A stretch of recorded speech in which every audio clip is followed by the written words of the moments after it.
Canada can't be an energy superpower without the rest of Canada. It can't just do it with Alberta. We need Nova Scotia, we need New Brunswick, we need Quebec. I need to. The problem is you're landlocked in a way. There is a great opportunity for going on the Atlantic. Absolutely. It's all Europe and it is all the eastern side of the United States, and they all need heavy oil.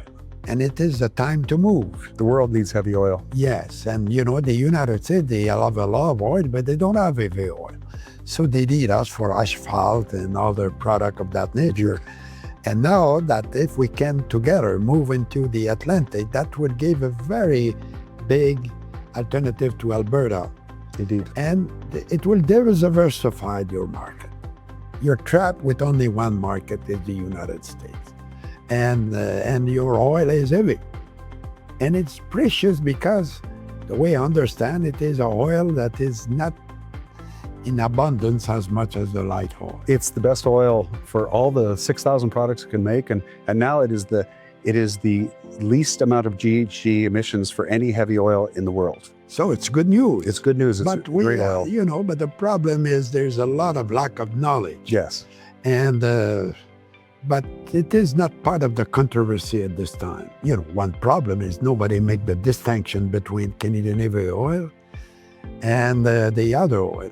And unfortunately, the belief in the public is the oil sand is the worst polluter of any. They're so wrong. They need to come up there and see it. But they don't know that. No, they don't. And it is, like it or not, it's what they believe. It's one of the best as far as the environment. And Prime Minister, before I forget, thank you for what you did in the oil sands. But for me, I was happy to be involved. That's one of my great day of work in my career is when at the time, I would use probably not an exact figure, but the international price was $20, the cost was $40.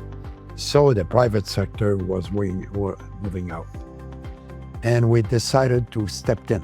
And I was there with Don McDonald, was the Minister of Energy. Peter Lloyd was there, but we had invited Bill Davis, Premier of Ontario, and we're in Winnipeg. And it was a difficult day because, it was costly and so on. And I spent the day moving from Peter Lloyd's room to Don McDonald's rooms. And by the end of the day, we had a deal. And when I became a member, I worked for a few years with Bennett Jones. And when I was welcome at the office of Bennett Jones in 2004, Peter Lloyd came at the door and he said to the press that I had been very instrumental in the development of oil. And later on, when I became Prime Minister, I changed the taxes to give you some accelerated depreciation that unfortunately the Tories can when they were in government. Well, we needed the gains, sir. So if you have any influence with the current Liberal government, you notice I interrupted that part of it. So our Minister of Energy for Alberta, my friend, he's also my MLA in Fort McMurray. We're both from Fort McMurray.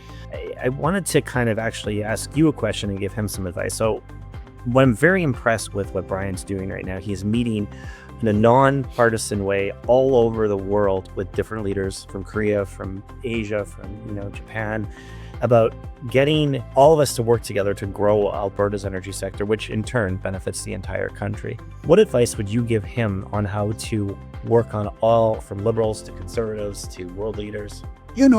Politics is politics. We have to be re-elected. We might have some different views on social programs and so on. But when we're in office, we're not a conservative, we're not a liberal. We're there to do the best we can for the province or the country. And the best advice I ever received in politics was from a blue collar that Trudeau told me that he was the most intelligent blue collar he had met, who had told me, Jean, trust the judgment of the people. If you're honest and you're sincere, do what you think you have to do, and you will not regret that. And in fact, when you're in politics, the worst that happened to you is to be defeated, and the day you're defeated, your wife is very happy. You're back home. Thank you, sir. Thank you. Bye.